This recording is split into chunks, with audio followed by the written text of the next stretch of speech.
dear friends, my topic is Mikhail Nikolaev, I Choose Freedom. When I was still a little girl, I heard people speak with great respect and pride about our first president, Mikhail Efimovich Nikolaev. I heard my grandmother say he was born for the happiness of the Sakha people, and my grandfather said that a monument should be erected to Mikhail Efimovich during his lifetime only for the fact he had built the National Center of Medicine. At the same time, I saw their weather-beaten faces lit up with some special light and warmth.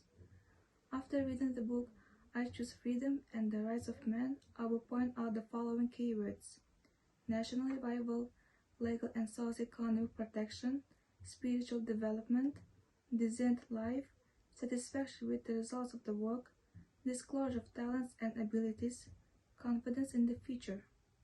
Mikhail Efimovich says this is possible only in a free democratic society, and a free-thinking person can reach heights in his development and thus improve the world around him and society as a whole. Mikhail Efimovich notes the main opponents of freedom within us: indecision, excessive caution, laziness, haste, inconsistency, and spinelessness. They do not allow us to solve life problems effectively. In order to overcome oneself, one needs a strong spiritual charge and a strong will. Spiritual strength is also necessary for constantly overcoming external obstacles.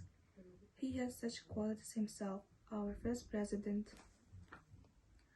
He has done so much for the people in all areas of life. First of all, it is state sovereignty which allowed the Republic to freely solve the socio-economic problems of life. His ideas and projects continue to work. These days, Moscow is hosting the International Exhibition Forum, Russia. The Republic of Sakha, Yakutia, presents the most daring projects and achievements where folk traditions and advanced technologies are intertwined.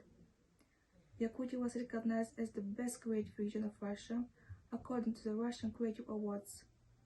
Yakutia is called the locomotive of the country development in the Far East and Arctic, and it all began under the first president Mikhail Nikolaev. He noted in his book The Responsible Consolidating Mission of Our Republic, Russian power is grown from the north, he wrote. The personality of our first president is of great importance for the education of the younger generation. His advice to think globally and act locally has become a guiding principle for many young people. Let's take at least one example. Yakut cinema. It has been called a phenomenon of the film industry in recent years. Only free-thinking people create masterpieces. Imagination and visual vision of the world are in our genes.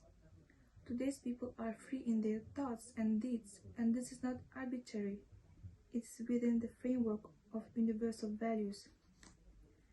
Freedom is very important for me. I can determine my own path in life. I am independent. I am protected by the law. I have a goal and desires regarding learning languages. I am optimistic about the future because I am free. Thank you very much for your attention.